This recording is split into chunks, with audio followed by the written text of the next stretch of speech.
Bom, gravação está iniciada, então. Tá? Lembrando aí, qualquer dúvida, só falar, abrir o microfone, falar, colocar no chat. Vou procurar sempre ler o chat, mas se por acaso passar alguma coisa despercebida, minha câmera também, por questão de... Eu estou aqui falando da Veiga, eu não sei como é que está a rede, às vezes não tá muito boa, tá? Então é melhor ficar com a câmera fechada. Bom, então a parte de conceitos de sistemas operacionais, vou começar por ela.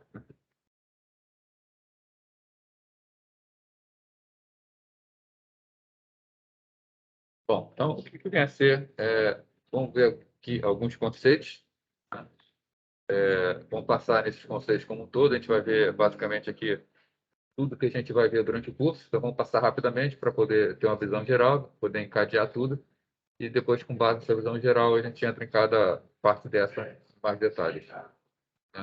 Então, começando por um processo. Né? Um sistema operacional ele é feito para executar programas do usuário. Opa, eu acabei sem querer descompartilhando, né? Peraí.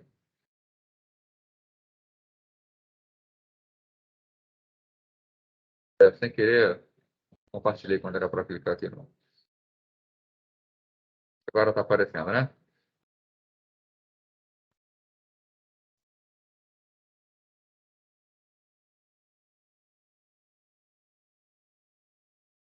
Está agora aqui na minha tela também. Bom, beleza.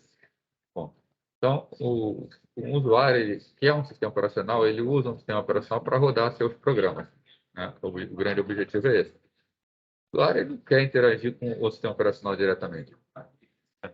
Os programas que o usuário utiliza no sistema operacional, no passado, nós tínhamos o conceito de um programa. Né? Quando o sistema operacional ele era voltado para executar um único programa. Então, a gente tinha um único programa de execução. A gente simplesmente chamava de programa de execução. Hoje em dia, a gente tem um conceito mais extenso. Né? Hoje em dia, um sistema operacional ele pode executar vários programas simultaneamente. Né? Então, a gente tem aqui o conceito de processo. Né? O que é um processo? Mais para frente, é o próximo tópico que a gente vai ver, a gente deve começar a ver hoje ainda. Né? Mas um processo ele é um programa em execução, né? Continua sendo um programa em execução, mas ele vai além de ser um programa em execução. Né? Ele inclui os valores atuais dos registradores variáveis, mais os passos de endereçamento. Né? E o que é isso? Vamos imaginar, por exemplo, que alguém está executando o bloco de notas, um programa qualquer simples de edição de texto. Então, você executa o bloco de notas, você botou aquele programa em execução. Então, está aqui o bloco de notas de execução. Né? Bom, conforme você começa a digitar o texto, você vai colocando algum conteúdo nesse bloco de notas. Né? Vamos supor que você abre uma outra instância do bloco de notas. Você colocou 2 blocos de notas em execução paralelamente. Quando você agora escreve aqui, você escreve um outro texto com outro conteúdo. Né? Obviamente, são 2 situações diferentes. Cada um desses tem um conteúdo diferente. Né? Os 2 são o programa execução. Né? Quando a gente fala programa execução, bloco de notas em execução, temos os dois. Os 2 são o mesmo programa execução, mas não são o mesmo processo. Porque o processo não é simplesmente um programa execução. Para a gente levar em conta o processo, a gente tem que levar em conta o quê? Valores das variáveis. Então, as variáveis, por exemplo, dizem respeito ao conteúdo do bloco de notas. Né? Se os 2 têm conteúdo diferente, certamente o conteúdo das variáveis são diferentes. Tem também, leva em conta o quê? O valor atual dos registradores. O registrador, ele dá o estado da máquina. Então, o momento em que o processo está executando, a instrução que ele está executando especificamente, é o estado de programas, é que vai dizer a instrução que está sendo executada. Então, cada processo desse, muito provavelmente, está executando uma instrução diferente. Né? E ainda, cada instância do bloco de notas está numa localização diferente de memória. Né? São 2 processos, então, com variáveis diferentes, então, estão localizações diferentes na memória. Então, a gente define um processo como sendo o programa de execução, obviamente, ambos são oriundos do mesmo executável, mas registradores de variáveis, que vai dar o que ele está fazendo, e os passos de endereçamento, vai dar onde ele está fazendo. Bom, nós temos que, periodicamente, um sistema operacional atual, ele pode parar de executar um processo para começar a executar outro. Tá? Parar não quer dizer encerrar a execução. A gente está, por exemplo, executando numa máquina, eu tenho um editor de texto, uma planilha, um software de apresentação, estou com um navegador web, eu estou usando vários programinhas, vários programas abertos ao mesmo tempo, vários executando.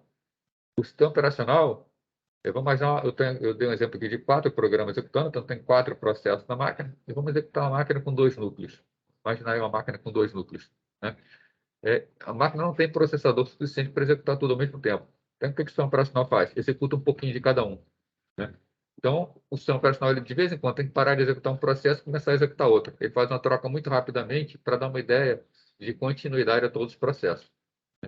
Mas quando ele para de executar um processo para começar outro, né, mais tarde, aquele processo deve ser reiniciado, né? A palavra não está nem muito boa, né? Seria melhor, o processo deve ser retomado, né? Deve ser retomado no mesmo estado em que ele estava quando parou a execução, né? Então, o processo vinha executando, parou, deu uma vez a outra, agora ele tem que continuar em um ponto, né?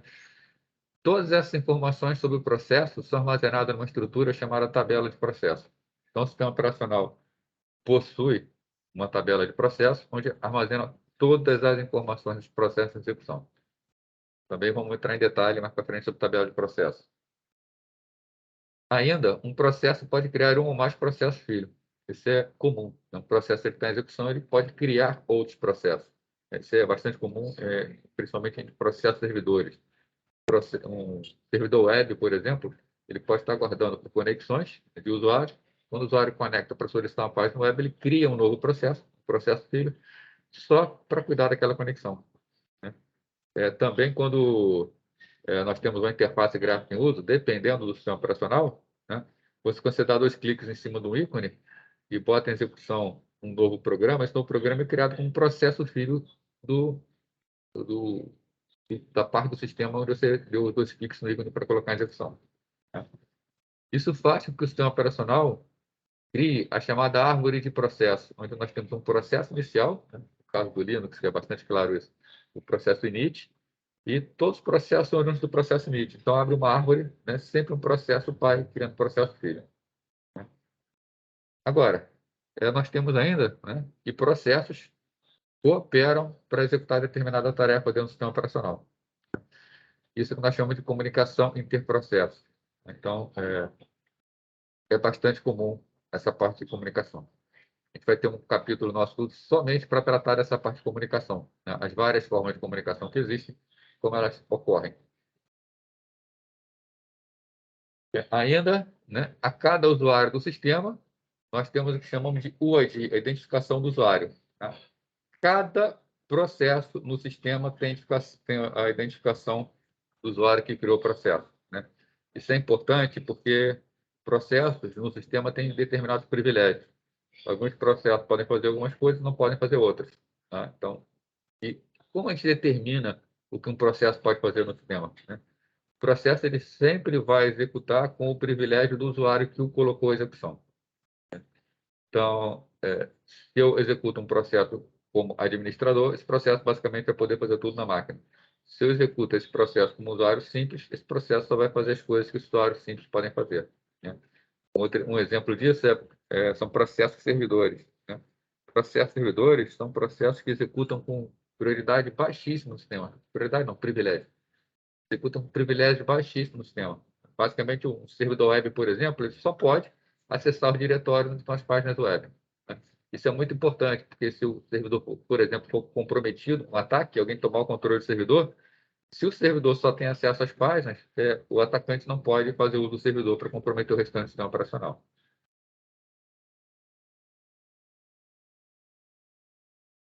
Bom, temos processo.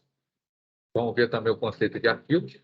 Vamos estudar arquivos e sistemas de arquivos lá no final. Vai ser a última parte da disciplina, que nós vamos estudar só no final do curso, né? No final da disciplina, né? Bom, temos o quê? Que uma das funções do sistema operacional é esconder as particularidades, né, de como funcionam discos e outros dispositivos de entrada e saída, né? Já vimos aqui na semana passada que a dificuldade que é utilizar um disco, já que um disco ele é um local onde tem setores de 512 bytes, né? Então, o sistema operacional ele cria o conceito de diretório, né, ou pasta, onde nós podemos gravar nossos arquivos, né? Sendo que entradas de diretório, né, uma entrada de um diretório da listado, podem conter ou arquivos ou outros diretórios, né? Criando também o que a gente chama de árvore de diretório. Arquivos e diretórios costumam ser protegidos, né? Quando a gente acessa um arquivo, tá? Eu estou falando acessarmos um arquivo como um programador, né? Seja, né, conhecer linguagem C. Na linguagem C, por exemplo, para a gente abrir um arquivo, qual é a função que nós damos? Então, fopen, né? Para a função fopen, nós passamos alguns parâmetros, que são o nome do arquivo e como esse arquivo vai ser aberto, somente leitura, leitura escrita. A função fopen, ela acaba retornando um handle, né? Uma variável definida como um file, um ponteiro tipo file, e supor que nós definimos uma variável chamada arc, então definimos uma variável chamada arc, esse arc recebe fopen. O nome do arquivo só é passado aqui em fopen, né? Quando nós formos utilizar no futuro esse arquivo, nós vamos referenciar apenas a esse arc. O que é arc? Arc é o que a gente chama de handle, ele é um ponteiro que aponta para um local chamado tabela de arquivos, onde tem todas as informações sobre os arquivos abertos. Esse handle, na verdade, é o chamado descritor de arquivo, né? Então, quando abrimos um arquivo, esse arquivo está sempre acessado por seus descritores. Também vamos estudar isso mais no final da disciplina, quando estudarmos o sistema de arquivos. Sendo que, com relação aos arquivos, os sistemas operacionais eles se diferenciam um pouco em como um sistema de arquivos ele pode ser utilizado, né? Um sistema de arquivos é basicamente uma partição de disco. Vamos imaginar assim, tá? É um pouco mais do que isso. Mas vamos imaginar que nós temos um disco, né? E esse disco ele é dividido em algumas partições. O Windows, por exemplo, pode tratar a primeira partição como C, 2 pontos, né? A segunda partição como D, 2 pontos, e acessamos essas partições dessa forma, né? Outros sistemas, como, por exemplo, os oriundos e descendentes do Unix, né? Nós podemos ter um disco, né? E vamos supor que ele tenha 2 partições. A primeira partição é a partição que nós chamamos de raiz. Então, é o início. Não existe uma letra de drive, né? Tudo começa na barra. Como que eu faço para usar uma segunda partição? Essa segunda partição ela tem que ser montada para poder ser utilizada. Tá? Montar uma partição significa criar um diretório, uma pasta, e colocar essa partição dentro da pasta, né? Então, eu posso criar, por exemplo, uma pasta chamada barra extra. Imagina aqui assim, uma pasta chamada barra extra, né? Quando eu quero usar essa segunda partição, eu simplesmente monto essa partição na pasta barra extra. Assim, quando o usuário entra no arquivo, na raiz, ele está numa partição. Se ele entra, por exemplo, no diretório barra home, ele está na primeira partição. Se ele entra no diretório barra extra, ele está utilizando outra partição do disco. Ou até mesmo outro disco, ou até um pendrive, né? Então, são conceitos diferentes. No caso do Windows, para o usuário fica bem claro. Pela letra do drive, ele sabe que está acessando outra partição, ou outro disco, ou outro dispositivo. Em sistemas como o Unix, o usuário ele só tem um sistema de arquivos raiz, e tudo é montado nele. Usamos outros dispositivos quando nós andamos nesse sistema de arquivos. Então, não fica bastante claro para esse tipo de usuário. Então, mais uma coisa que a gente vai estudar, as diferenças, né? Como cada um é implementado, como a gente pode compartilhar informações, por aí vai. Bom,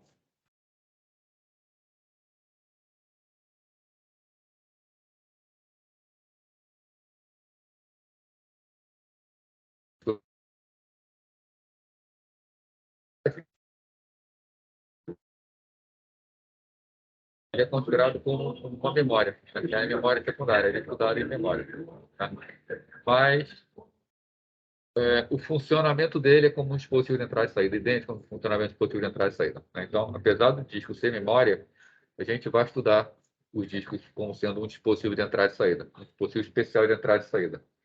O que acontece nos sistemas operacionais com relação a dispositivos de entrada e saída? Existem muitos tipos de dispositivos diferentes, e o sistema operacional precisa gerenciar cada um desses sistemas, desses dispositivos.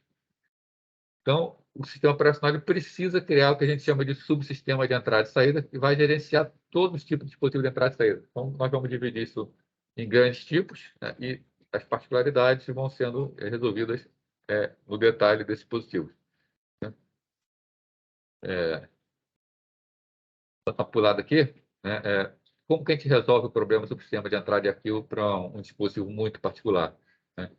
Quando o dispositivo ele é muito particular, ele precisa de chamadas especiais do sistema operacional, esses dispositivos costumam vir com chamados drivers, né? Driver de dispositivo, aqui, né? Ou um device driver. Colocamos o equipamento na máquina, mas o sistema operacional não conhece aquele equipamento, ele não reconhece. Então, nós precisamos instalar um software terceiro, que é chamado driver. Então, o que é o driver de dispositivo? É um software do fabricante de dispositivo que nós colocamos no sistema operacional para que o sistema operacional possa interfacear com esses dispositivos. Né? Isso é muito comum para dispositivos como, por exemplo, placas de vídeo que precisam ser muito rápidas, têm funções especiais, né? Alguns tipos de placa de rede, que são também placas mais modernas, foram desenvolvidas após o lançamento do sistema operacional, então o sistema operacional ainda não tem o driver dela. A gente, quando coloca o hardware, precisa colocar, então, o CD ou baixar da internet um driver. Né? Bom, alguns softwares de entrada e saída eles são independentes do dispositivo, aplica-se igualmente bem a muitos ou todos. Então, quando a gente tem um software JS que é independente do dispositivo, nós não precisamos especificamente dos drivers.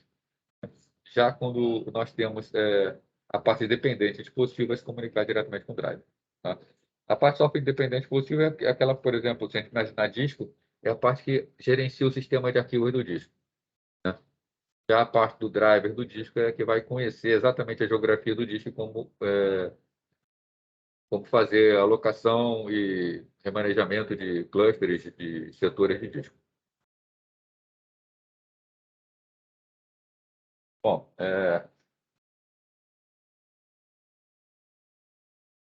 tranquilo até aqui? Falando aí de sistemas multiprogramáveis. O que a gente tem com o sistema de multiprogramáveis? Bom, a gente chama de sistema multiprogramável aquele sistema em que o hardware dele é capaz de executar algumas coisas em paralelo. Né? Se o hardware fornecer essa possibilidade, nós temos os sistemas multiprogramados. Né? Então, a possibilidade de que periféricos e dispositivos funcionarem simultaneamente, juntamente com o CPU, que permitiu a execução de tarefas concorrentes. Né? Se o hardware tem a capacidade de fazer coisas ao mesmo tempo, o sistema operacional, o software, vai tirar proveito dessa capacidade. Né? Antigamente, se eu precisasse, por exemplo, fazer a formatação de um disquete, a formatação de um disco, o hardware não oferecia.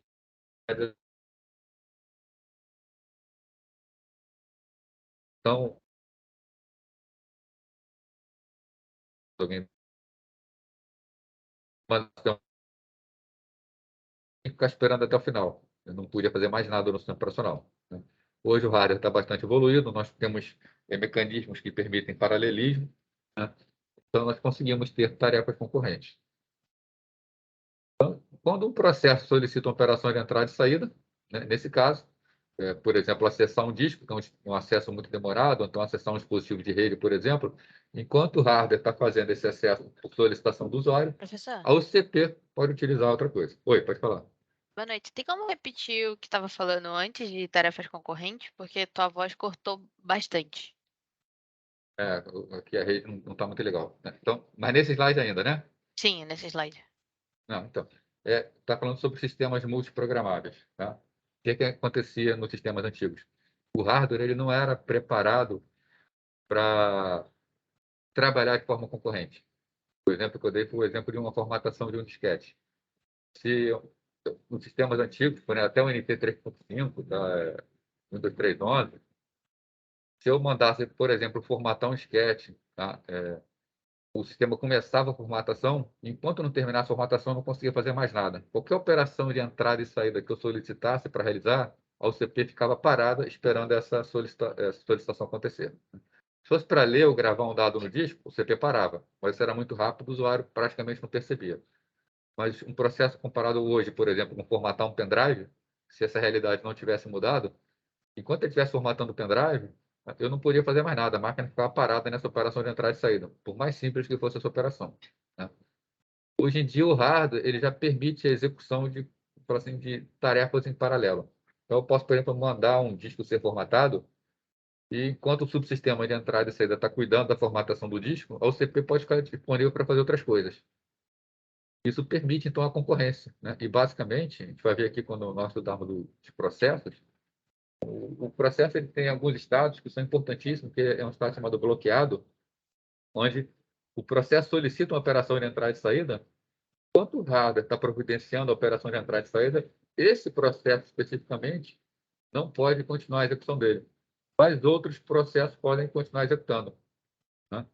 Então, hoje, quando um processo solicita uma operação de entrada e saída, né, esse processo ele não pode continuar enquanto a operação de entrada e saída não terminar, né? Porém, outros processos eles vão poder utilizar o CP concorrentemente àquela operação de entrada e saída, né? Isso que nós chamamos de sistema multiprogramável, que leva às tarefas concorrentes, né? Então, podemos dar tarefas ao sistema operacional que elas efetivamente são executadas em paralelo, tá? Fora isso, né? Bom, antes disso, desculpa, antes fora isso, tá? Faltou falar de um parágrafo aqui, tá? Então, vamos supor assim, o processo ele vinha executando, vinha numa linha de execução, e ele perde o uso da OCP. Vamos supor que ele solicitou uma operação de entrada e saída, por exemplo, né? Então, essa OCP ela vai ser entregue para outro processo, esse processo parou. Mais adiante, esse processo vai ter que continuar. Ele vai ter que continuar exatamente do ponto que ele estava, como se nada tivesse acontecido para ele, como se os dados fossem solicitados de imediato. Então, o sistema operacional tem que fornecer algum mecanismo para o processo parar e depois continuar do mesmo ponto, né? Esse exemplo aqui foi quando o processo solicitou a operação de entrada e saída. Vamos pensar no outro exemplo que o processo não solicitou nada, que ele não deveria parar, né? O processo vem executando e, de repente, chega, por exemplo, uma mensagem pela rede. Não precisa nem ser para esse processo. Quando essa mensagem chega, ela tem que ser rapidamente retirada da placa de rede e colocada num buffer para armazenamento temporário. Porque senão pode chegar nova mensagem pela rede e sobrescrever a mensagem anterior que está no registrador da placa de rede. Então, chegou a mensagem pela rede, o que o sistema operacional tem que fazer? Tem que parar esse processo de execução. Dessa vez não foi por solicitação nenhuma do processo, mas algo que aconteceu, a revelia da vontade dele, né? Ele para a execução, ele coloca em execução o driver da placa de rede, para poder fazer a retirada da mensagem que chegou pela rede. Quando o driver da placa de rede termina a execução, o que esse processo tem que fazer? Continuar do mesmo ponto como se nada tivesse acontecido. Mas ele saiu do OCP. A OCP perdeu o estado dele, né? Então, quando isso acontece, né? Como isso acontece, né?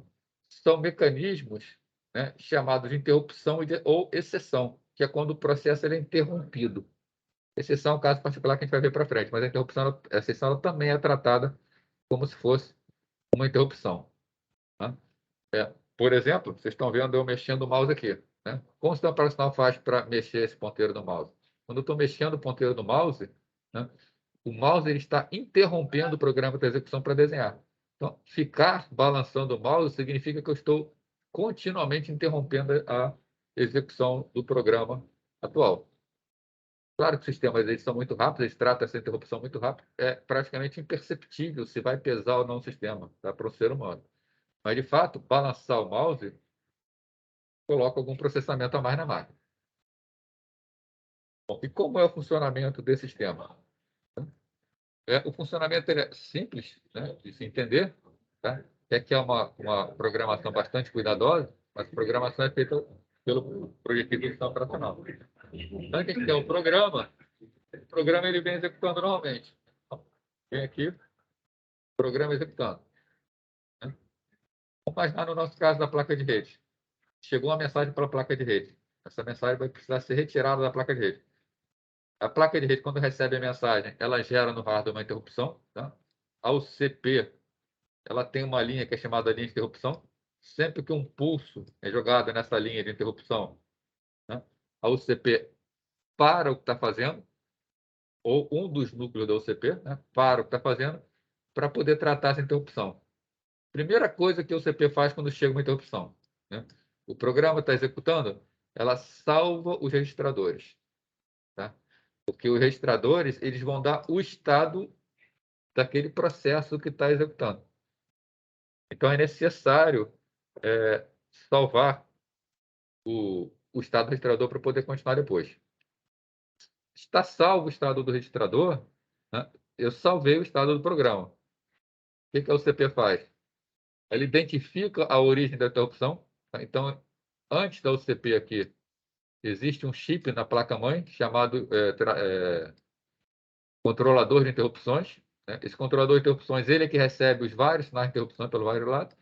Então, a UCP vai no controlador de interrupções e determina qual foi a interrupção que aconteceu. O controlador de interrupções, ele fala, ó, foi da placa de rede. Né? Bom, então, está identificada, foi a interrupção da rede. O que o sistema operacional vai ter que fazer? Botar em ação o software da placa de rede, provavelmente que está no driver da placa de rede. Né? Ele vai consultar um local chamado tabela de interrupções. Tabela de interrupções é uma grande tabela que tem, né, uma série de entradas, onde a entrada fala, por exemplo, rede. Aonde está a rotina de tratamento da rede? Qual é o endereço da rotina de tratamento da placa de rede? Né? Então, obtém na tabela de opções o endereço. Quando obtém o endereço, o que ela faz? Obtido o endereço, coloca em execução o driver. Tá? O driver executa. Não existe interrupção de interrupção. Durante o tratamento da interrupção, não pode ocorrer nova interrupção. Quando termina o tratamento, né, volta o controle da UCP, a UCP vai voltar ao processo da execução. O que a UCP tem que fazer? Ela restaura os registradores. Né? Tendo restaurado os registradores, o processo continua executando normalmente. Então, o programa ele vem executando, de repente ele sofre uma interrupção, volta como se nada tivesse acontecido. A única coisa que dá a impressão para ele é que a UCP deu uma engasgada e passou um tempo sem fazer nada. Como é que tá aí? Tá? O que estão com as mensagens aqui? Melhorou? Estou conseguindo ouvir bem agora? Boa noite, professor. Oi. Você pode me explicar novamente sobre essa rotina de tratamento? Eu não peguei muito. Tá, beleza. Mas assim, tá conseguindo ouvir direitinho agora? A internet melhorou? Sim, agora eu tô conseguindo escutar bem Ah, melhor. beleza. É, Obrigado. a rotina, no caso, vamos ver o exemplo aqui da placa de rede. Né? O que é a rotina de tratamento? Todo hardware que tem na máquina, todo hardware, nem necessariamente todo hardware, toda interrupção que pode acontecer, né? Nós temos interrupção, por exemplo, da porta serial, nós temos interrupção da porta USB, né? Por exemplo, nós estamos digitando, estamos teclando alguma coisa. Cada vez que pressionamos a tecla, acontece uma interrupção no sistema. A única coisa que a UCP sabe é que ela foi interrompida.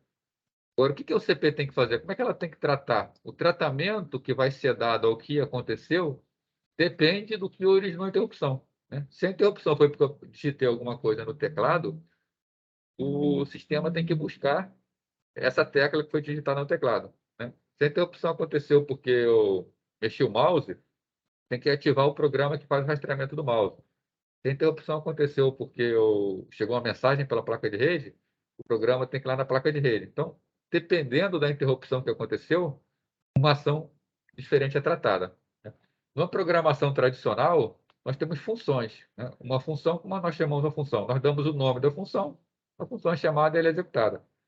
No sistema operacional, nós temos o chamado de rotina de tratamento. Né? A rotina de tratamento ela é uma para cada tipo de interrupção. Então, se aconteceu uma. Então, a rotina de tratamento, elas estão todas em memória. Então, tem uma rotina em memória, outra rotina em memória, outra rotina em memória. Vamos supor que aconteceu a interrupção pela placa de rede. O sistema operacional identifica a interrupção, tá, Pedro? Vai lá no controlador de interrupções, aí vê. Bom, foi placa de rede. Ele vai aqui no vetor de interrupções, ele olha, placa de rede. Qual é o endereço da rotina de tratamento? Então ele faz um salto, ele faz um jump direto. Ele vai lá para a memória, na posição onde está a rotina que faz tratamento da rede, da placa de rede. E começa a executar as instruções da placa de rede, né? Para retirada. Então ela retira da placa de rede, limpa o buffer da placa de rede, depois volta à execução. É legal isso aí agora? Agora eu peguei. Obrigado, professor. Ah, Então, o mecanismo de interrupção é um mecanismo de baixíssimo nível, né? Está diretamente atrelado ao hardware, e que ele é fundamental para a multiprogramação, né? Porque a multiprogramação prevê o quê? Vários programas executando simultaneamente. Então, nós precisamos, de vez em quando, interromper um programa. É por esse mecanismo de interrupção, onde nós fazemos a salva, depois a recuperação dos registradores, e nós obtemos a multiprogramação, né? A gente vai entrar em mais detalhes sobre isso, conversar sobre processos, ver como isso funciona, as várias maneiras de fazer, né? E é uma coisa que acontece muito, né? Muito. Normalmente, um processo ele é interrompido pelo menos 10 vezes por segundo. Isso num ciclo, assim, se a máquina não estiver fazendo mais nada, só alternando processos, o tempo de execução do processo é de 100 milissegundos a cada vez. É o valor padrão. Então, significa que a cada 100 milissegundos está tendo uma troca de processo no sistema.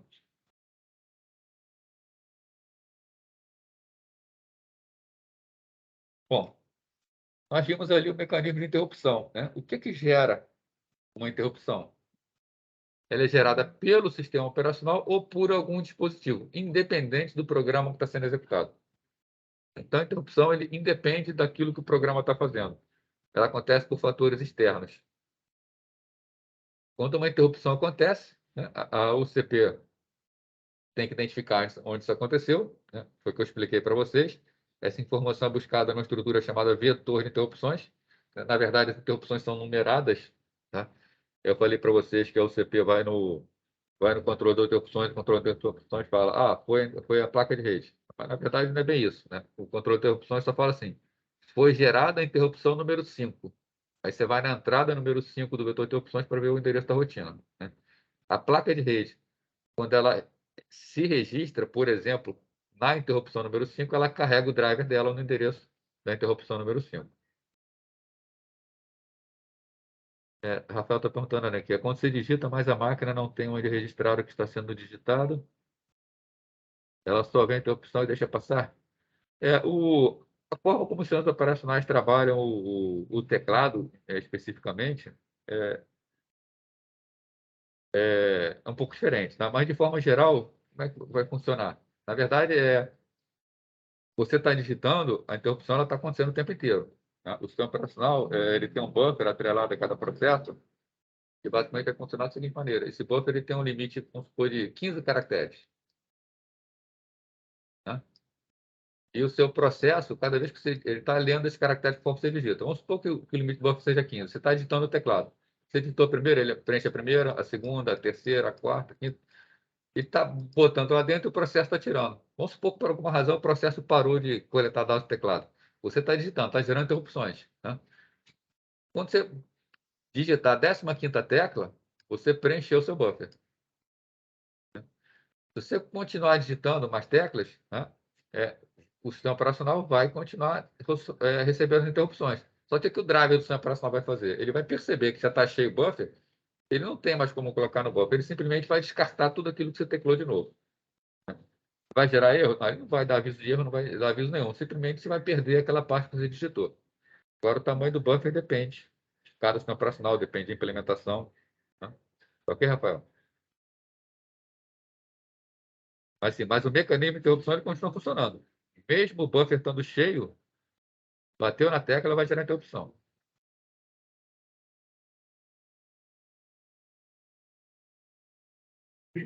Na verdade, Matheus, está perguntando aqui se é no multicore ou no single core, né? Isso não está relacionado muito à tecnologia do processador, tá? Isso é implementação do sistema operacional. É que os sistemas operacionais mais novos, eles têm buffers maiores, né? Eles têm uma memória. Antigamente, o PC tinha um buffer de 10 posições, né? Rafael está perguntando como o grau de prioridade afeta isso. Eu não entendi a sua pergunta, grau de prioridade, né? Você está falando, por exemplo, normalmente as operações de entrada e saída, não sei se você está perguntando, quanto mais lento o dispositivo, mais prioritário ele é. Tá? Porque o dispositivo mais lento, eles são de prioridade, é que eles usam menos o sistema. Mas eu não entendi o que você colocou de prioridade aí. Já pode abrir o microfone aí.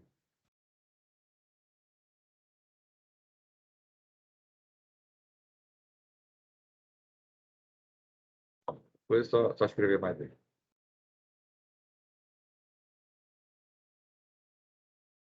Bom, então, foi, obviamente, a interrupção, né, que tornou possível a implementação da concorrência nos computadores, né? Se não fosse o mecanismo de interrupção, não tinha como parar um processo, não tinha como controlar um processo, não tinha como ter concorrência. Ah, tá, Rafael, tá no laboratório. Não, não, beleza, então. Tá? Qualquer coisa é só escrever no chat. Tá? Agora, o que diferencia a exceção de uma interrupção? A interrupção, ela independe, né, do programa que está sendo executado. Já a exceção é resultado direto da execução de uma instrução pelo próprio programa. Então, basicamente, um programa executa uma operação ilegal, ela gera uma exceção, né? Por exemplo, divisão por zero. Você tem a variável P, o valor da variável P é zero. Você faz uma divisão de A por P. Isso é um erro. Esse tipo de erro gera uma exceção. Você manda abrir um arquivo, esse arquivo não existe. Essa tentativa de abertura do arquivo, ela gera uma exceção. Tá?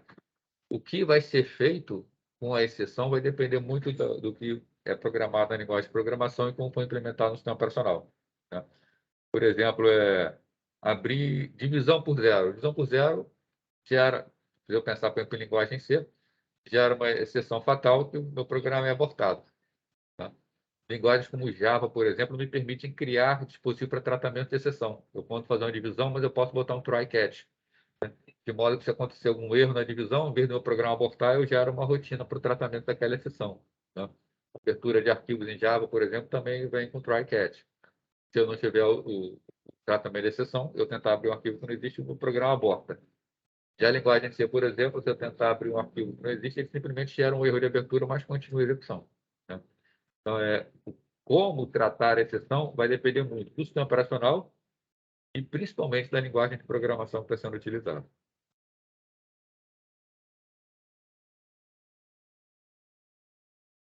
Bom, em termos de estruturas, né? Um sistema operacional, tá? Deixa eu passar aqui, tá? Ele é formado por um conjunto de rotinas, né? Quando a gente tem uma programação no sistema operacional, vocês podem imaginar, o sistema operacional tem milhares, né? Centenas de milhares de linhas de código. Não é um código único, um bloco único. Tem várias rotinas, várias funções que são chamadas, né, durante a execução, do sistema operacional. E a forma como a gente estrutura essas rotinas, tá, vai interferir, vai determinar o que a gente chama de estrutura do sistema operacional. Né? Esse conjunto de rotinas que o sistema operacional implementa, né, é que nós chamamos de kernel ou núcleo do sistema. É a parte principal do sistema operacional. Quando a gente fala no sistema operacional, a gente imagina assim, sistema operacional Windows, a gente imagina aquela carinha do Windows, interface gráfica para lá, janelinhas para cá, mas isso não é, na verdade, o cerne do sistema operacional. Tá? O que o sistema operacional faz é gerenciar o hardware e fornecer uma máquina mais fácil de a gente utilizar. Quais são as rotinas do núcleo do sistema operacional? Rotina efetiva do sistema operacional. As principais funções são tratamento de interrupções. Então, interrupções estão acontecendo a todo momento, as mais variadas possíveis, e o núcleo do sistema operacional responsável por administrar esse tratamento dessas interrupções. Né? Outra função rotineira do sistema operacional é criação e eliminação de processos. Né? Mesmo que a gente não esteja fazendo nada na máquina, mesmo que a máquina esteja parada, às vezes é comum estar acontecendo coisas pela rede que precisa criar processo para o tratamento desses acontecimentos, encerrar processo. Tá? Então, uma máquina, mesmo que a máquina esteja teoricamente parada, ela está o tempo todo criando e eliminando processo. Se a gente está utilizando, então, mais ainda. Também é tarefa sincronização e comunicação entre processos, né? Permitir que um processo se comunique com outro, permitir que os processos troquem informações, permitir que eles se sincronizem. Uma parte bastante importante também, escalonamento e controle dos processos, de respeito a quando cada processo pode executar e por quanto tempo ele pode executar. Uma das tarefas mais complexas do sistema operacional é a gerência de memória. Tá? Então, administrar a memória, a gente vai estudar aqui sistema de paginação, segmentação, tudo mais. Gerência do sistema de arquivos, embora o sistema de arquivos ele não necessariamente seja exclusivo no sistema operacional, o sistema operacional tem que gerenciar o sistema de arquivos, seja qual for. Controlar as operações de entrada e saída e fazer a contabilização e segurança do sistema. Bom, um sistema ele precisa ser seguro. Tá? Ele precisa ser seguro e um usuário, ao utilizar um sistema, não pode comprometer o funcionamento do sistema por parte de outro usuário, né? Então, para proteger o núcleo, né, os usuários eles, fazem uso dos serviços por intermédio daquilo que a gente chama de chamada de sistemas, né? Vamos imaginar o exemplo mais simples aqui. Um usuário solicita para gravar alguma coisa em disco. Tá? A gravação em disco, o usuário não pode escrever onde ele quer no disco, senão ele pode sobrescrever dados de outro usuário. Também não pode ler qualquer coisa, porque senão pode ler dado protegido do sistema operacional, né? Então, só quem pode acessar o disco é o sistema operacional, né? Como o sistema operacional ele é acionado? Ele é acionado por aquilo que a gente chama de chamada de sistema. A chamada de sistema são rotinas que estão programadas no sistema operacional para poder fazer essas operações que lidam diretamente com hardware, né? Por exemplo, para gravar no disco, o sistema operacional oferece a rotina write, né? Ou pode ter outro nome, tá? Rotina write vai fazer a escrita, né? Quando uma aplicação necessita escrever alguma coisa, o que a aplicação faz? A aplicação chama essa rotina write. O que a rotina write faz? A rotina write ela gera uma interrupção e essa interrupção para o processo e coloca em execução do sistema operacional. O sistema operacional entra em execução e já vê uma rotina solicitando a escrita de dado em disco. Então, quando sofre a interrupção, o sistema operacional vai e efetivamente faz a escrita, né? Então, os passos são: a aplicação solicita algo, quer alguma coisa, faz uma chamada de sistema. Essa chamada de sistema interrompe o sistema operacional, instrui o núcleo com relação àquilo que ele tem que fazer, e aí sim o núcleo do sistema operacional é quem vai chamar o hardware. Tá? Bom, então, o que impede, né? Agora, como o núcleo chama o hardware? O núcleo chama o hardware executando, né, disparando instruções do processador. O que impede que uma aplicação dispare as mesmas instruções que o núcleo está executando, né? E o que o núcleo faz no final? O núcleo no final é um programa. O que esse programa faz é emitir instruções do processador. Por que a aplicação não poderia emitir essa instrução? O que evita da aplicação emitir esse tipo de instrução? Bom, o que vai evitar, isso são chamados modos de operação do processador, tá? O processador ele tem alguns modos de operação, tá? No mínimo, ele tem o chamado modo usuário ou modo kernel, tá? O modo kernel também conhecido como modo supervisor ou modo privilegiado, né? Isso aqui, dependendo do modo que o processador estiver, determinadas instruções poderão ser executadas ou não, tá? A linha Intel, por exemplo, ela tem 4 modos de operação, né, que o processo pode estar executando, né? Então, para a gente entender esse modo de operação, vamos ver primeiro aqui. O que são instruções privilegiadas e o que são instruções não privilegiadas? Instruções privilegiadas são aquelas que nós dizemos que, se acontecerem, elas podem comprometer o funcionamento do sistema. Então, quais são as instruções privilegiadas?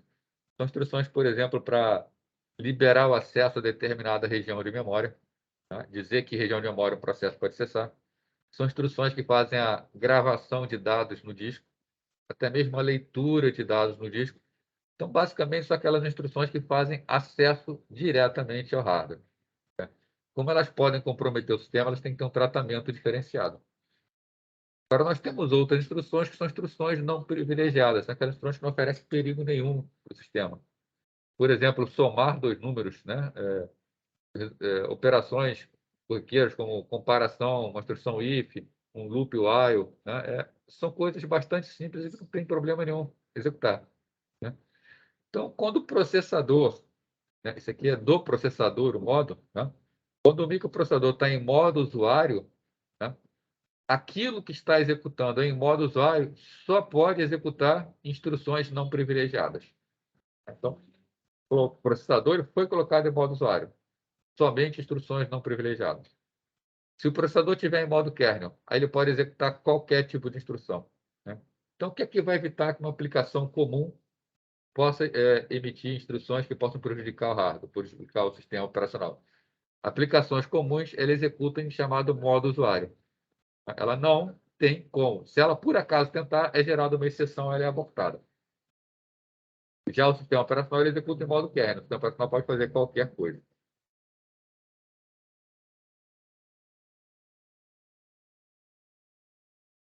Aí, Bruno, está falando aqui. O Gustavo está perguntando aqui, né? Se o SO, nesse caso, do slide anterior funciona parecido com o compilador.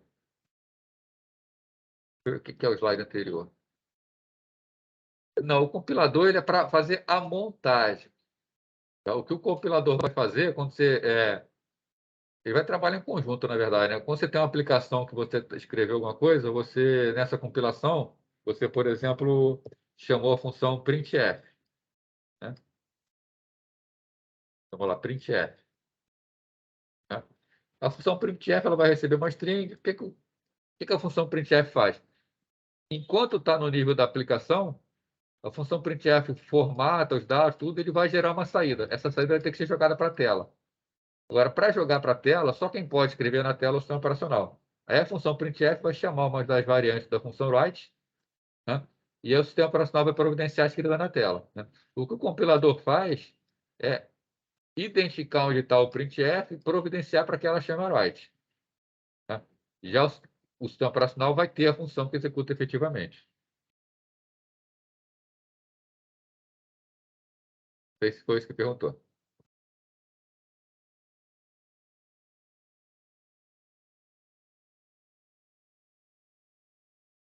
Então,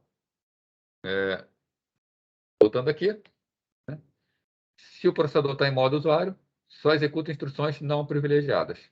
Se está em modo kernel, executa qualquer instrução. Né? A gente vai ver mais à frente, quando falar sobre processo, como é esse chaveamento. Mas, basicamente, é o seguinte.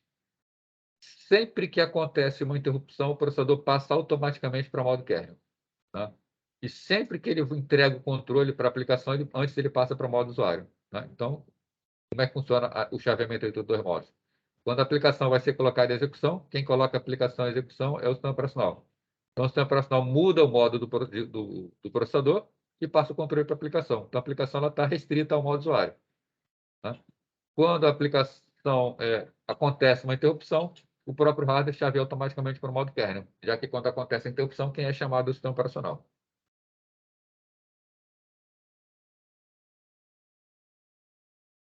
Bom, como ocorre a carga do sistema?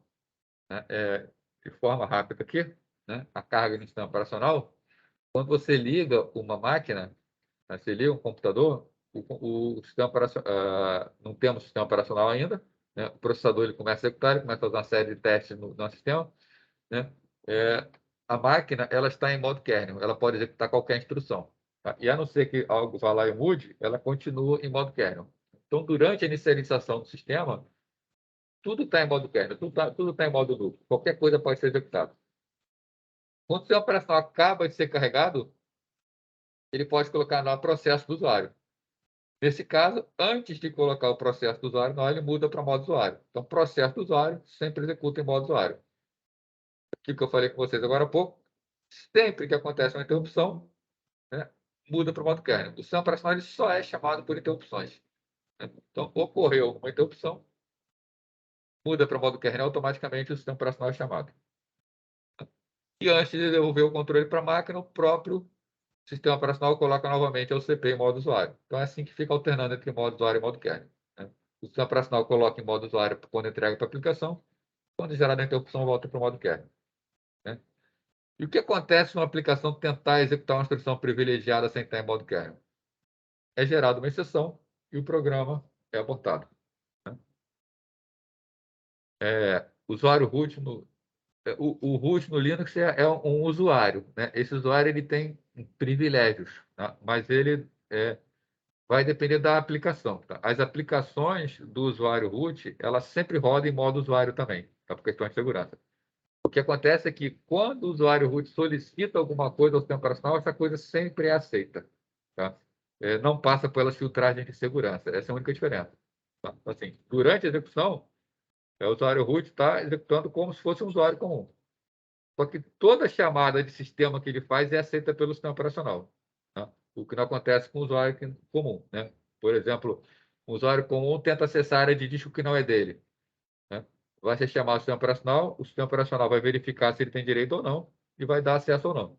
Se o usuário root pede isso, o sistema operacional aceita sempre chaveia. É a diferença.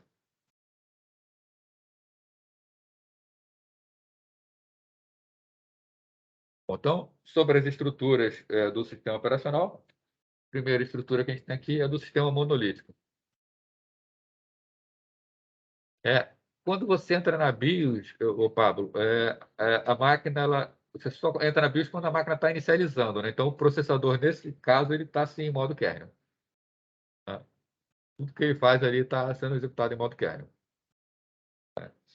A não ser que alguém mude o modo dele para modo usuário, ele está em modo kernel. Aí a BIOS ela não vai fazer essa mudança.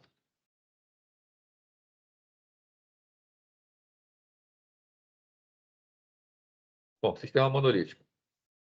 Isso aqui diz respeito a como é estruturado um sistema operacional. Né? Então, o sistema operacional ele pode ser estruturado em camadas, ele pode ser estruturado em círculos, né, que no final o funcionamento é basicamente o mesmo, a camada. Né? Ele pode ser estruturado em blocos comunicantes. Tá? Tem várias formas de a gente estruturar um sistema operacional. Né? Os sistemas monolíticos são aqueles sistemas onde não existe uma estrutura real. Tá? São aqueles sistemas onde qualquer parte do sistema operacional pode chamar qualquer outra parte do sistema operacional. Né? Então, o sistema operacional é escrito simplesmente como uma coleção de procedimentos, todos eles podendo chamar qualquer outro. Então, é assim, você faz um programa, você faz um blocão no seu programa, e esse programa, esse blocão que você fez, todo mundo pode chamar todo mundo. Né? É uma forma mais fácil de implementar, porém é mais difícil de compreender. Quando você pega um sistema pronto e você precisa fazer um conserto nele, precisa entender o que está funcionando, ele é mais difícil. Ele é um sistema completo, único. Né? Então é mais difícil de compreender e é mais difícil de atualizar. Né? Basicamente é o seguinte: você pega vários. E se eu dividisse em vários programas-fontes, tá? Ele pode continuar sendo monolítico. Um exemplo do sistema monolítico é o Linux. Né? O Linux ele é monolítico. Ele tem vários programas, vários códigos-fontes que são compilados e separados, mas no final ele é linkado como um programa só. Ele tem um único executável. Tá? Isso quer dizer o seguinte: um problema numa rotina mal feita pode comprometer todo o sistema operacional. Tá? O sistema monolítico ele tem uma grande vantagem, que é o desempenho. Rafael, não, a questão não é nem como se não tivesse main, Rafael. Até você pode ter a função main, você pode ter chamado outras funções, você pode ter várias funções. Mas quando você compila, você gera um executável só. Todo mundo pode acessar todo mundo. Qualquer função pode chamar qualquer outra função. Né? É diferente, por exemplo, do Windows, que o Windows ele tem várias partes executáveis e uma parte se comunica com a outra. Tá? Então, é bastante estanque o que uma pode fazer. Por exemplo, uma rotina está executando numa parte do sistema não pode chamar uma rotina que está em outra parte do sistema. Já no Linux, não, todo mundo chama todo mundo. Isso dá um excelente desempenho no sistema. O sistema fica super rápido. Porém, ele pode ser comprometido com relação a uma falha no sistema. Tá? O Linux, para evitar esse tipo de problema, ele é estruturado logicamente. Tá? Ele tem uma estrutura lógica onde a documentação não permite que uma parte do sistema acesse outra. Mas aí é a questão dos programadores, das pessoas que programam o sistema operacional Linux, elas têm a disciplina de não chamar rotinas que estão dentro do bloco. Mas o sistema, se o programador tentar fazer, vai permitir. Né? Diferente do Windows, que não tem sequer como acessar. Então fica mais protegido. A gente tem um mínimo de estrutura, tá? Criando as chamadas de sistema que nós vimos anteriormente, que são rotinas que ficam disponíveis para o usuário. Né? E essas chamadas de sistemas são chamadas por intermédio de interrupções. Então, basicamente, nós temos o sistema operacional aqui embaixo, que está executando em modo kernel. Temos dois programas aqui em cima, o programa 1 e o programa 2, que estão executando em modo usuário. E o programa de usuário 1 precisa executar uma instrução privilegiada. Né? O que ele faz? Ele faz uma chamada de sistema, ele não executa a instrução diretamente, ele faz a chamada de sistema pedindo para o sistema operacional fazer isso. Ele diz para o sistema operacional o que ele quer fazer. Isso gera uma interrupção, né? Essa interrupção, o sistema operacional verifica na tabela de interrupções o que o usuário quer fazer, né? Chama a rotina que vai cuidar daquela interrupção, a rotina é executada, depois o programa volta para a execução normalmente.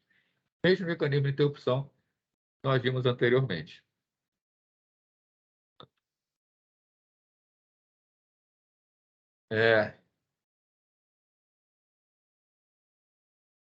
Isso aqui está aqui, tá? A gente vai também conversar com mais detalhes, mas um sistema monolítico não evita, por exemplo, de acontecer isso aqui que acontece em todo o sistema, né? Os sistemas operacionais, eles dão suporte às chamadas extensões carregáveis, né? Essas extensões carregáveis, elas são, tá, no mundo Unix, o que a gente chama de SO, né? Shared Objects, objetos compartilhados. E no mundo Windows é que a gente chama de DLL, né? Biblioteca de ligação dinâmica, né? Dynamic Link Libraries, né? Seja qual for o nome, o funcionamento é o mesmo. O programa executável ele não está pronto ainda. Por exemplo, a rotina File Open, tá? Abrir arquivo do Windows. Se reparar, quase todos os programas têm a mesma carinha para abrir um arquivo. Não é que todos os programadores programam iguais, né? Que, na verdade, isso é uma função que está numa biblioteca, função de DLL do Windows. E quando você quer abrir um arquivo, você simplesmente chama essa rotina de abrir arquivo, uma rotina que está numa DLL, né? Essa DLL providencia a abertura. Essa DLL ela é feita pelo sistema operacional, então ela é feita sem perigo. Então, uma outra forma de a gente estruturar os sistemas para permitir dar uma estrutura no sistema, dar uma maior proteção, é colocar as chamadas de sistema, criar bibliotecas dinâmicas, e quando um programa precisa fazer alguma coisa, ele chama uma rotina de biblioteca. Quem oferece a rotina de biblioteca é o próprio sistema operacional, então a gente sabe que é seguro. Esse é o sistema monolítico, né, que é um bloco único. Um sistema melhor estruturado são chamados sistemas em camadas, tá? E ele não é novidade, então, sistemas bastante antigos, sistemas operacionais antigos já eram estruturados em camadas, né? Neles são definidas camadas sobrepostas, onde cada camada oferece funções que podem ser utilizadas pelas camadas superiores. Então, basicamente, se define blocos, onde cada bloco vai fazer uma função muito bem definida. Qual é a vantagem disso? Isola as funções do sistema operacional, tá? Uma camada que realiza uma função específica, né? Deixa eu dar uma adiantada aqui no slide. Por exemplo, comunicação operador-processo é feita por uma camada. Toda a comunicação do operador com o processo é feita aqui, né? Não, as outras camadas não conseguem fazer isso. Então, quando a gente coloca isso numa camada, a gente tem uma série de vantagens. Se eu preciso fazer uma manutenção nessa parte do sistema, eu sei exatamente onde mexer. Se eu precisar alterar essa parte do sistema, eu posso alterar e trocar toda aquela camada, que isso não vai influenciar no funcionamento das outras camadas, tá? Desde que as camadas continuem com a mesma interface, né? Então, isso cria uma hierarquia e protege as camadas. Depuração de erros também é simplificada, porque eu posso testar camada a camada, cada função específica, então é muito mais fácil garantir que o sistema está funcionando. O único problema com a implementação em camadas é que ele dá uma queda de desempenho, né? Já que eu tenho que passar tudo em camadas, tem que ser tudo formalizado, as camadas têm interface, eu preciso passar parâmetros entre as interfaces, eu acabo criando uma overhead no sistema, tá? Mas também nada que comprometa e que não vale a pena. Aqui exemplo de dois sistemas, né? O sistema D, antigo, o sistema VMS, também um sistema antigo, sistema dos anos 90. Tá? No sistema D, nós temos aqui, por exemplo, a camada mais baixa era alocação de processador e multiprogramação. Então, toda a multiprogramação era tratada nessa camada. As camadas de cima, elas já recebiam uma máquina multiprogramável. Elas não têm que se preocupar com o funcionamento de multiprogramação, né? Então, interrupção, tudo trabalhando aqui. Gerência de memória e gerenciamento de tambor. O tambor é como se chamava antigamente os discos, né? Os discos antigamente eram tambor. Só como curiosidade aí, né? Tá falando tambor aí? Vocês devem saber que o desenho de um HD, né, nos sistemas é isso aqui, né? Ele costuma ter esse desenho aqui. O desenho de um cilindro, né? Por que ele tem o desenho de um cilindro? porque os primeiros meios de armazenamento de alto desempenho, depois das fitas, foram chamados tambores magnéticos. Isso aqui era um tambor, era um cilindro realmente, que ficava girando. Tá? Ele girava em torno do eixo central e as informações eram escritas aqui na superfície, igual o gramofone antigo. Tá? Então, a agulha percorria o cilindro com as informações. Não eram discos, eram cilindros. Né? Hoje em dia são discos, mas o símbolo continua o mesmo. Né? Então, sistema de gerenciamento de memória e gerenciamento de tambor, né? Ou seja, sistema de arquivos. Né? Tudo aqui em cima já tinha sistema de arquivo pronto, então essas camadas não precisavam se preocupar com essa parte. Né? Então, aqui no sistema D, se eu precisasse mudar alguma coisa em relação ao sistema de arquivos, eu só precisava mexer nessa camada. Estava bem mais fácil a manutenção do sistema. O VMS é um sistema já de 4 camadas, né? Tem um núcleo. Acima do núcleo tem o chamado modo executivo, né, que administra o núcleo. Acima dele tem um supervisor, que é um usuário privilegiado, e depois o modo usuário. Só para dar exemplo de sistemas em camadas. Bom, um tipo especial de estrutura é o que a gente chama de sistemas microkernel, ou sistemas micronúcleo. Né? Os sistemas microkernel eles têm uma finalidade bastante específica. Né? A ideia é dividir o sistema operacional em módulos pequenos e bem definidos, né, para atingir o quê? Alta confiabilidade. A ideia do microkernel é que, como nós fala, né, o kernel seja pequenininho. Né? Quem é o núcleo do sistema operacional? Quem é o sistema operacional? O sistema operacional é o kernel. A ideia aqui para ter alta confiabilidade é o kernel não fazer quase nada, o núcleo não fazer quase nada. Se ele não fizer quase nada, a chance dele fazer alguma coisa errada, ele travar o sistema, é mínima. Né? Então, parte das funções do sistema operacional são implementadas em processos de usuário. A gente bota, né, por exemplo, o sistema de arquivos no sistema operacional tradicional, ele é implementado pelo núcleo do sistema operacional. O sistema de arquivos, um sistema microkernel, é criado um processo especial, tá, que cuida da parte de sistema de arquivos e se executa como se fosse um processo de um usuário comum. E o sistema operacional simplesmente solicita que esse processo execute algumas coisas. A Rafael está perguntando, então as funções evitam interagir com o núcleo? Não é que evita interagir, né? As funções elas saem do núcleo. Tá? É um processo, ela continua pedindo para o núcleo fazer as coisas. Né? Por exemplo, um processo antes pedia para o núcleo gravar em disco. Aí o núcleo ia gravar em disco. Agora, no microkernel, o processo ele continua pedindo para o núcleo gravar em disco, só que em vez do núcleo gravar em disco, ele chama um processo para fazer isso para ele. Ele não faz. Tá? Então, se der algum problema, por exemplo, no acesso ao disco, algum travamento, o núcleo não fica comprometido. Tá legal? Entendeu isso aí?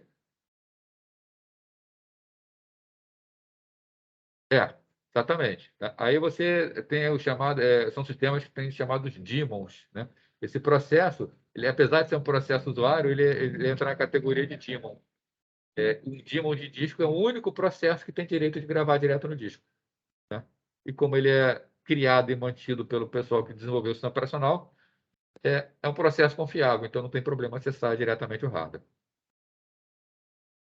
Daniel, exatamente isso, daemon, como você escreveu, daemon. Né? É, sim. Sou muito bom de escrever com mouse não, mas vamos lá. Daemon. Né? Mais para frente a gente vai estudar o funcionamento dos daemons, quando nós vamos ver esse sistema de entrada e saída. É muito usado, né? Daemon é muito usado. Tá? O gerenciador de arquivos desculpe, arquivo não.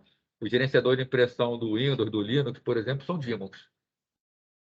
Ele é muito usado, é a melhor coisa que a gente tem na atualidade para trabalhar periféricos compartilhados.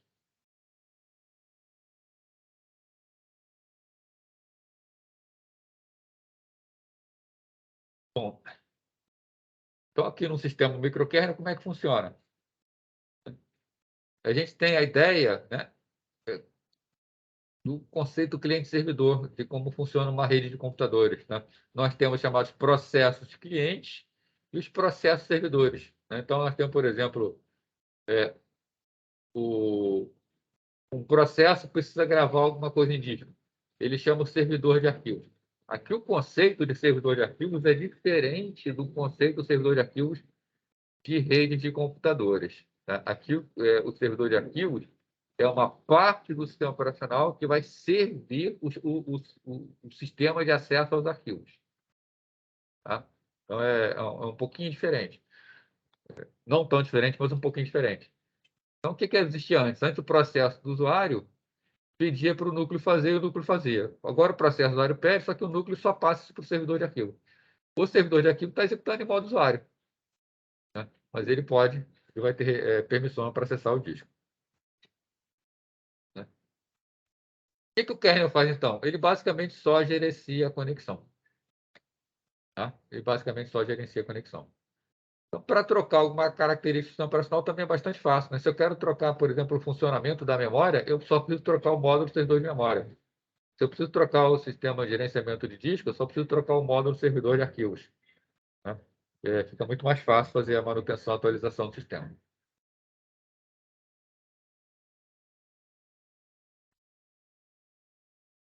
Bom, esse modelo se adapta facilmente a sistemas com múltiplos processadores e sistemas distribuídos. Se adapta facilmente por quê? Né? Eu posso colocar cada servidor desses em execução no núcleo separado, quando precisa, né? O servidor não está execução o tempo inteiro. Vamos supor que um processo solicitou memória, o servidor de memória tem que ser executado, e outro processo solicitou uma alteração em disco, o servidor de arquivo tem que ser executado. Esses processos são colocados em núcleos separados e o sistema operacional efetivamente está usando a concorrência da máquina, está executando efetivamente em paralelo. Então, dá um desempenho muito bom. Agora, nem todos os processos podem executar em modo usuário. Né? Os drivers, que precisam de acesso específico ao hardware, precisam de acesso direto ao hardware, né? Eles continuam sendo executando em modo kernel. Tá? Não tem jeito de um driver estar em modo usuário. O tipo de instrução que ele vai executar, o modo usuário não vai permitir. Nesse tipo de sistema microkernel, existe um servidor especial que é conhecido como servidor de reencarnação. Acho que todo mundo sabe o que é reencarnação, né? Reencarnar é morreu e volta a viver, né? O servidor de reencarnação é um servidor especial que ele fica executando, tomando conta das partes do sistema operacional que pode ter travado por alguma razão, pode estar bloqueado, pode ter morrido, né? Então, esse servidor de reencarnação ele fica tomando conta do sistema. Se ele descobre que uma determinada parte do sistema morreu, ele vai lá e reinicia essa parte específica. Está garantido que o sistema continue funcionando. Isso dá uma confiabilidade muito grande. Tá? Aqui alguns exemplos de sistemas operacionais que são microkernel, tá? Em ordem alfabética aqui. O Integrity, o K42, L4, Minix 3, PyOS, QNX, Symbian, VxWorks. Tá? QNX e VxWorks muito utilizado para sistemas críticos. Um exemplo de uma máquina que usa sistema operacional microkernel. Se eu fosse perguntar para vocês assim, qual máquina necessita um sistema operacional microkernel? Bom, eu posso mostrar para vocês aqui uma. Tá? É o Perseverance, é o robozinho que está lá em Marte. Ele tem um sistema operacional microkernel. Se não me falha a memória, o sistema operacional dele, ele é uma máquina, ele tem um sistema operacional, claro, ele tem processo executando. Se não me engano, o Perseverance foi para Marte com o sistema operacional VxWorks. Tá? É bastante parecido com sistemas de Unix, né? E é um excelente sistema, tá? Esse VxWorks. Existiu uma missão a Marte, a primeira missão a Marte, ela foi uma operação conhecida como Mars Pathfinder, né? Ou seja, o explorador de Marte. Foi o primeiro rover, a primeira maquininha que tinha capacidade de andar. Era uma capacidade mínima, só para fazer monitoramento, para fazer o chamado demonstração de tecnologia, mostrar que era possível. Tá? E quando a máquina pousou lá em Marte, o Pathfinder, perdeu a comunicação com a Terra, a máquina não andava, não funcionava, nada funcionava. Aí foi aquele mal-estar, né? Pô, milhões de dólares para mandar para lá e não funcionava. Aí chamou a equipe lá do VxWorks, a equipe conseguiu entrar daqui da Terra, né? Que já que nós temos um microkernel, os servidores dele estavam funcionando, né? Eles conseguiram contato com o servidor de reencarnação, que descobriram a parte que estava com problema, né? Fizeram a depuração do código, descobriram a parte do código. Era a programação da NASA tinha um erro lá que gerava. Como é que é o nome, meu Deus? Deadlock. Né? A NASA tinha feito o programa com deadlock e esse deadlock aconteceu lá em Marte. Né? Então, o servidor de reencarnação conseguiu restabelecer a parte deadlock, fizeram a correção, fizeram o upload, atualizaram o robozinho e ele funcionou. Tá? Então, essa é a importância de um sistema microkernel, né? Se não fosse um sistema microkernel, o equipamento está até hoje lá parado sem fazer nada. É só mandar lá o estagiário, né? O Daniel está falando só mandar alguém do Helpdesk, manda o estagiário que ele resolve, né? O Ivan está falando que o Harmony OS da Huawei é microkernel também, né? Eu não conheço, realmente, tá? São muitos temas. Mas tem vários temas microkernel. E não pode demorar, né? O Daniel tá falando, e não pode demorar. Se demorar muito, ainda é descontado. Bom, estagiário é para isso, né? Bom, então esse é o Perseverance, né? E por fim, tá? Última parte aí da nossa introdução para a disciplina, para a gente poder fechar essa parte introdutória e começar a falar de processos, tá? Máquinas virtuais. Faz parte falar um pouco aqui de máquinas virtuais. Tá? Vamos falar um pouquinho. Bom, máquina virtual não é novidade. Tá? A máquina virtual ela foi primeiro proposta e foi utilizada no passado já longínquo. Tá? A utilização dela data da década de 1970. Tá? Quando eu estava na minha graduação, eu me formei em 1991, então lá no final dos anos 80, tá? Existia um IBM, que era uma máquina IBM 4341, um mainframe, uma máquina de grande porte. Ela utilizava ainda máquinas virtuais, tá? Para dar suporte à multiprogramação. Era um sistema operacional chamado VMS. A gente utilizava o VMS. O VMS ele funcionava, ele era multiprogramável, né? Permitia vários usuários, várias tarefas por camada de multiprogramação. Né?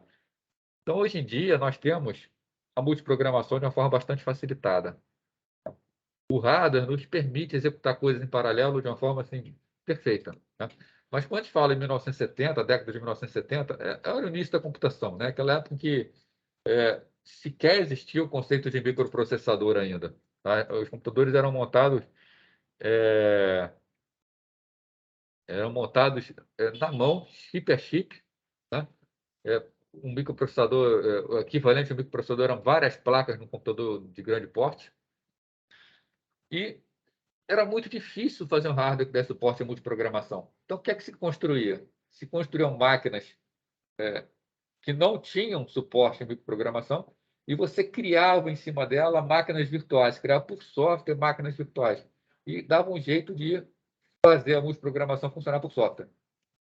Então, enquanto hoje nós temos todo um aspecto de interrupções e tudo mais para dar suporte à multiprogramação, antigamente não havia essa facilidade. Foi para isso que nasceram as máquinas virtuais. Tá? Hoje em dia, as máquinas virtuais que nós temos, elas são uma evolução desse tipo de máquina virtual. Né? Claro que as coisas evoluíram, as coisas melhoraram, mas tudo começou nessa década aí. Né? Qual era o conceito de máquina virtual aqui? Criar máquinas, né, para executar diferentes sistemas operacionais no mesmo hardware, garantindo o isolamento total entre as máquinas. Para ter multiprogramação, a gente tinha que ter um isolamento entre as máquinas garantido. Eu falei para vocês o VMS. O VMS ele é um sistema operacional que ele não tinha suporte a multiprogramação. Né? Então, quando a gente entrava no computador de grande porte por um terminal, o que o terminal fazia era criar uma máquina virtual VMS. Então, era um sistema operacional que não era multiprogramável, né? Não era concorrente, mas as várias instâncias do VMS eram abertas de forma concorrente. Então, você tinha vários usuários, cada um utilizando uma instância diferente do VMS. Tá? Para efeito prático da máquina, é como se cada um estivesse executando seu próprio sistema operacional. Tá? Professor, Oi, pode falar. já existiu o conceito de um sistema operacional funcionar dentro do outro? Não, ele não funcionava dentro do outro, não. O próximo slide, inclusive, eu vou mostrar isso. Tá? Por exemplo, uma das técnicas, né, de você também usar a máquina virtual é você testar, fazer uma avaliação de repente, de algum programa que você está instalando antes de instalar diretamente na sua máquina. Isso, o pessoal faz direto isso.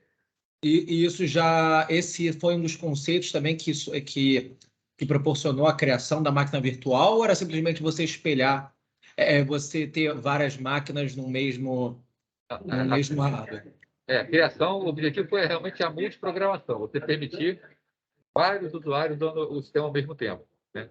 Porque no final, se você botar, o objetivo não era nem criar vários usuários, mas você poder ter vários programas rodando ao mesmo tempo, né? Se você precisava ter um computador de grande posse e queria rodar nele 10 processos, por exemplo, você abria 10 instâncias como se fossem 10 usuários e executava cada processo numa instância separada. Então não tinha multitarefa. Não tinha. O objetivo era conseguir a multitarefa. Entendi. Né? Entendi. Já que o hardware não dava o suporte, fazer isso por software. Obrigado. Tá? Então, é que você perguntou, né? O que a gente tinha, né? Era esse conceito aqui, né? A gente tinha o hardware, né? Como funcionava o sistema operacional? Isso aqui é uma máquina, não temos máquina virtual aqui, né? Nós temos o hardware, em cima do hardware nós temos o núcleo do sistema operacional e os processos acessando o núcleo do sistema operacional, né? O que se fez na época era criar o que se chamou de monitor de máquina virtual. Esse monitor de máquina virtual ele entra diretamente sobre o hardware. Repara, o sistema operacional está acima dele, né? Então, o monitor de máquina virtual ele é instalado antes do sistema operacional. Então, você pega uma máquina, você tem hardware, e nela você instala o monitor de máquina virtual. É ele quem controla o hardware, né? Então, esse monitor de máquina virtual ele oferece máquinas virtuais à camada superior, né? Basicamente, quando você ia entrar no sistema, quando você entrava no sistema, você estava interagindo com o monitor de máquina virtual. Quando você fazia o login, o monitor de máquina virtual pegava aquele login que você fez, ele cria uma máquina virtual para você, coloca o núcleo da máquina virtual e você tem os processos lá em cima. No caso do VMS, um único processo. Isso seria equivalente ao que hoje nós temos a BIOS? Não, a BIOS é outra coisa. A BIOS ela é para fazer interfaceamento de hardware específicos, né? Por exemplo, um processador ela vai acessar controlador de entrada e saída, um controlador de entrada e saída específico. Como ela acessa esse controlador, né? Quem coloca esse controlador é o fabricante da placa-mãe. Então, a BIOS ela vai dizer como você acessa esse hardware. Tá? Isso aqui está acima da BIOS. Tá? É como se eu tivesse, entre aspas, uma BIOS para os sistemas operacionais, só que uma só para os vários. Mas ainda é mais do que uma BIOS, né? Porque ela controla o acesso ao hardware, coisa que a BIOS não faz. A BIOS ela só faz mapeamentos. Entendi. O monitor arbitrário não só faz mapeamento, como ele faz o controle do hardware também. Entendi, obrigado. Tá? Bom, essas máquinas virtuais, tá? Elas são cópias exatas do hardware básico. Tá? E cada uma pode executar qualquer sistema operacional. Quando eu falo cópia exata, a gente não estou falando necessariamente o seguinte, é que o hardware, eu tenho vou usar a nomenclatura do hardware atual, tá? Eu tenho uma máquina i7 com 4 núcleos e 8 GB de memória, né? Não quer dizer, cópia exata não quer dizer que a máquina virtual vai receber um i7 com 4 núcleos com 8 GB. A cópia exata quer dizer o seguinte, qual é o microprocessador que vai ser oferecido para a máquina virtual? Vai ser um i7, porque a minha máquina real é um i7. Então, a máquina virtual oferece também um i7. Mas pode oferecer um núcleo, 2 núcleos, 3 núcleos, ou até os 4 núcleos. Né? É a mesma coisa, a memória. Eu tenho no total do sistema 8 GB de memória. Eu posso oferecer para a máquina virtual 2 GB. Mas a máquina virtual vai identificar aquela memória como sendo daquele mesmo tipo de fabricante, da mesma tecnologia, por exemplo, um DDR4. Né? A máquina virtual, se a máquina real tem uma memória DDR4, ela não vai oferecer para a virtual uma memória DDR3, uma memória DDR2. Ela vai oferecer uma memória DDR4. Tá? Então, isso aqui é cópia exata do hardware. Não precisa ser na mesma quantidade, mas é necessariamente do mesmo tipo. Uma dúvida, professor. Oi. É uma curiosidade mesmo. Por exemplo, eu já cheguei a instalar máquina virtual no meu computador. E eu me lembro disso, que a parte dessa primeira configuração, do quanto você dedica da sua máquina à máquina virtual. A minha dúvida é a seguinte: se eu tenho, por exemplo, 16 GB de RAM, né? E eu dedico lá, por exemplo, 8 GB. Esses 8 GB eles só serão alocados a partir do momento que eu inicio a máquina virtual, certo? Só quando a máquina virtual inicia. Tá, Só quando eu ela tá em desligo execução. ela, esses 8 GB são devolvidos para mim, não é? Não fica permanente com a máquina virtual. Não, não. Só o que fica permanente é o que você alocou de disco. Entendi. De memória, não. Memória, senão era uma loucura, né? Mas é só quando está em uso mesmo. Memória. Quando o processo executa uma chamada de sistema aqui, o que acontece? A chamada é interceptada pelo sistema operacional da máquina virtual. Voltando aqui, né? Executa uma chamada de sistema. Né? O processo solicita alguma coisa, uma chamada de sistema, essa sistema chega para o sistema operacional. Né? O sistema operacional, a princípio, ele não sabe que ele está rodando seu monitor de máquina virtual. O sistema operacional, mesmo estando na máquina virtual, ele acha que está nessa situação aqui, que ele acessa direto o hardware. Né? Então, o sistema operacional emite instruções normais de entrada e saída. Então, o sistema operacional ele executa querendo acessar diretamente o hardware. Né? Só que as instruções elas são interceptadas pelo monitor de máquina virtual. Né? Elas são interceptadas aqui pelo monitor de máquina virtual, que ele vai verificar o que está sendo feito para que ele providencie um acesso ordenado ao hardware.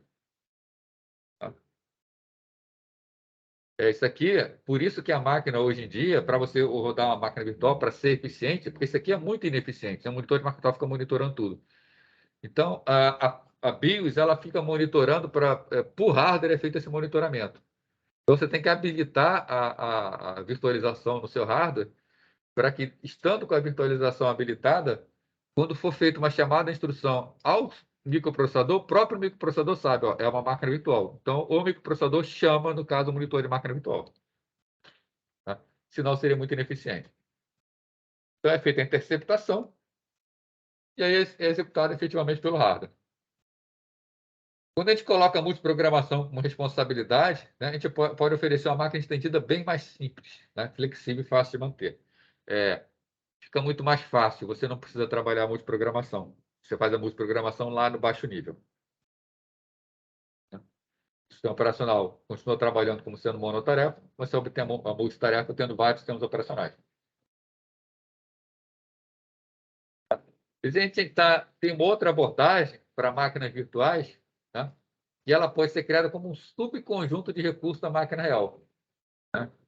É o que a gente chama de exokernel, onde a gente atribui recursos e garante que nenhuma máquina utilize recursos de uma da outra. Tá? A gente está chegando nos sistemas mais atuais. Tá? A vantagem é que economiza uma camada de mapeamento do monitor de máquina virtual. Dando adiantado aqui, para a gente chegar lá. Né? O conceito de máquina virtual foi utilizado por décadas em máquinas de grande porte. Né? Buscando o quê? A multiprogramação. Né? Conforme a multiprogramação chegou no hardware, esfriou. A máquina virtual foi esquecida. Tá? Passou a ser coisa do passado. Tá? Hoje em dia, volta a ser advento com computadores pessoais para que a gente possa executar no computador mais de um sistema operacional simultaneamente. Então, a gente pode botar um sistema operacional numa máquina virtual, executando nessa máquina virtual. Tá? E data centers também utilizam muito servidores, máquinas virtuais. Né? Quando a gente aluga uma máquina no data center, a gente não está alugando a máquina real, está alugando a máquina virtual. Então, para um data center é muito melhor manter uma máquina parruda, com poder de processamento muito maior, e criar máquinas virtuais menores dentro dela, fica bem mais barato. Né? Esse conceito de monitor de máquina virtual, que a gente viu aqui, que é o conceito mais antigo, foi batizado de hipervisor tipo 1. Tá? Então, atualmente, né, nós não falamos mais de monitor de máquina virtual. Agora nós falamos de hipervisor. Né? O hypervisor da Microsoft nada mais é do que a apropriação do nome hipervisor. Tá? O hipervisor não é exclusivo da Microsoft. O hipervisor é uma tecnologia de máquina virtual. Para utilizar máquinas virtuais em um computador, a UCP tem que ser virtualizada. Foi o que eu comentei com vocês. A UCP ela tem que saber que ela está trabalhando com máquina virtual para ela poder fazer a proteção. Né? Então, quando o sistema operacional pedir para a UCP fazer alguma coisa, a UCP ela tem que saber se quem está pedindo é o sistema operacional verdadeiro da máquina, né? O sistema operacional hospedeiro, ou se é o sistema operacional da máquina virtual, o sistema operacional hóspede. Se for o hospedeiro, ele executa. Se for o hóspede, vai ter que ter autorização do sistema operacional hospedeiro. Tá? Então, vamos imaginar o seguinte: sistema operacional executado na máquina virtual em modo usuário, né? Quando executa uma instrução privilegiada, tá? O hardware cria uma armadilha e direciona para o hipervisor. Tá? Então, para o hardware criar armadilha, o hardware tem que estar preparado para isso. Né? O hipervisor, então, vai emular todas as instruções em software. As tecnologias de hipervisores atuais, né, elas são conhecidas como hipervisor do tipo 2. Né? Como é que funciona o hipervisor do tipo 2? O hipervisor do tipo 1 executa diretamente sobre o hardware, conforme nós vimos. Agora, sistemas como o VirtualBox, o VMware Player, né, nós temos o hardware. Em cima do hardware, nós temos um sistema operacional que a gente chama de sistema operacional hospedeiro. Né? Existe um chamado módulo kernel, que é uma pequena modificação do sistema operacional hospedeiro para poder aceitar a máquina virtual. E em cima do sistema operacional hospedeiro, nós temos o hipervisor do tipo 2. E aí nós teremos os processos do próprio sistema operacional hospedeiro e as máquinas virtuais. Né? No caso aqui, esse sistema está com 3 máquinas. Né? Nós temos aqui a máquina real, o hospedeiro, máquina que eu falo logicamente. Né? Nós temos aqui uma máquina virtual e outra máquina virtual. Né? Por exemplo, o hospedeiro pode ser aqui o Windows 10, uma máquina virtual aqui pode ser o Windows 7, outra máquina virtual pode ser Linux. Tá? Podem ser também o mesmo sistema operacional das máquinas diferentes. Né? E nós conseguimos fazer, então, a virtualização. Ok?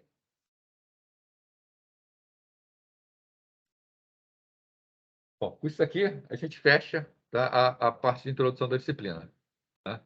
O próximo assunto que a gente vai ver é processo e threads. Aí vamos ver isso aí lá na semana que vem. A gente começa a ver. A disciplina, né? A disciplina não, todas as disciplinas, né? A 1 tem que ser um trabalho. Tá? Eu ver se esse final de semana eu já coloco para vocês qual vai ser o trabalho que vocês vão fazer. Tá? Basicamente, o trabalho vai ser isso aqui, processo e threads. Tá? Então, a próxima aula ainda é fundamental para vocês poderem fazer o trabalho. Então, na próxima aula, a gente vai ver a teoria de processo e threads. Acabando de ver essa teoria, eu vou mostrar para vocês como a gente implementa isso, tá? Como a gente implementa processo e threads. E eu vou pedir para vocês desenvolverem uma coisinha utilizando o processo de threads. Tá? Aí vai ser o trabalho da disciplina para valer com a nota A1. Tá? Vou pensar ainda como vai ser. Né? Até esse final de semana eu já coloco lá. Então, se vocês quiserem já olhar na semana que vem qual vai ser o trabalho, espero que esteja disponível lá para vocês.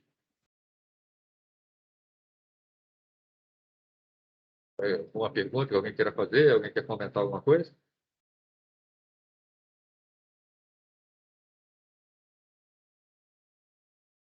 Essa parte introdutória ela é mais tranquila, né? O que a gente fez aqui agora, então, foi, terminando agora, dar uma passada geral na disciplina.